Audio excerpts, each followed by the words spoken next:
Mula July 1, 2022 hanggang May 31, 2025, umabot na sa 4,027 barangays ang naideklarang cleared sa illegal drugs. Ito ay sa ilalim ng Barangay Drug Clearing Program. Nakapagsampa na rin ang PIDEA at iba pang law enforcement agencies ng kaso laban sa 141,827 drug suspects, kung saan 53,939 sa mga kasong ito ay naresolba at ang 47,438 ang nahatulan. Hello. Good morning po, Yusek. Kaugnay po nung binanggit ninyo about illegal drugs, ano po. May we know po kung along mga barangay, kahit ilan lang po, no, yung 427,000 na binabanggit ninyo na na-cleared na sa illegal drugs. Okay, sa ngayon, yan pa lang po ang ating natanggap at wala po tayong detalye patungkol sa barangay. Hingin po natin mula sa PIDEA at ibang law enforcement agencies yung sinasabi po nating barangay. A few moments later. Ito po, yung sasabi yung mga barangay na nasasabi nating drug cleared, drug free. Hawak na natin ngayon yung listahan ng mga pangalan ng drug cleared na mga barangay nationwide. Mga bilang lamang po ng mga barangay yung nandito at wala yung mga pangalan ng mga barangay na ating ang naitanong dun sa previous briefing. Nung tingnan natin ay halos kalahati nito, kaya pala siya makapal habang pinapakita niya kanina sa briefing. Kalahati po nitong mga to ay mga blankong papel.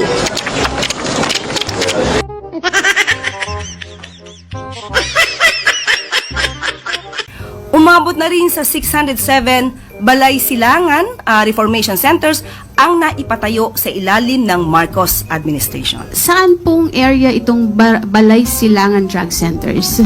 Para yung address po. O sige po, mamaya po ibibigay ko po sa inyo yung exact address. Okay, salamat po.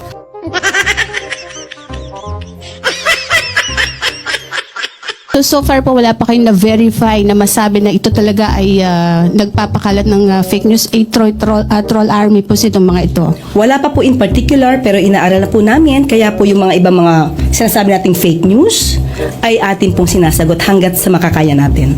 So hindi naman din po kayo kabilang doon sa mga masasabing nagpapakalat din ng fake news since wala naman po palang mga verified batayan yung inyong mga sinasabi. Wala po bang plano ang Malacanang, especially ang Pangulong Marcos, na magpa-hair follicle test na siyang hinihingi po? Sino po in particular ang masasabi niyo sa akin na humihingi ng ganitong klaseng pag-test? Ang atin pong mga kababayan Sino na po in particular? pwede po sigurong ikaw na po ba? Sige po. Kayo po ang humihingi? Okay. Kaya po masabi lang ninyo na mayroong humihingi. Pero marami po sa social media po kayo ay nagbabasa po sa SOCMED, Madam Yusek. So, isa ka nga sa humihingi. Kasi po gusto Sige, tanong ko nga, isa ka ba? Kasi we have to be specific on this. Isa ka ba sa humihingi? ang mga kababayan po natin. So, isa ka sa humihingi. Actually, I'm a journalist. Hindi Yes, nga, naman po tanong ko ako humihingi. Pero parang gusto ninyo na meron lang kayong basihan. Opo, basihan. Sino nga po? As a journalist, gusto po namin na hindi fake news. Yun pong aming ibabalita sa taong bayan. Okay. Sa hearing po kahapon ng komite ni Senator Amy Marcos ay dininay na ni Secretary Remulla na hindi po si PBBM, hindi rin po si Secretary Gibo at si Secretary Anyo yung sinasabing mastermind nung pag-aresto po kay dating Pangulong Rodrigo Duterte. Sino po yung nag-utos sa PNP, especially kay General Torre, para po isagawa yung pag-aresto sa dating Pangulo? Yes. Itatanong ko lang po, sino po ba sino po yung nagsabi ng word na mastermind?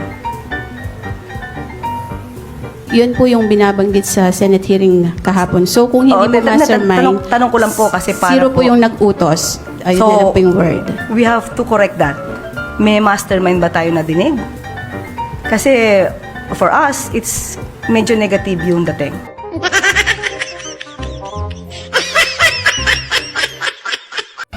Yung pong pork and chicken price po yung mataas, ano po yung ginagawa ng DA dito. Napag-usapan na rin po natin dati yan at nasagot na po natin na medyo may tumataas nga po na presyo dahil sa kailangan po na magkaroon ng bakuna ibang mga baboy.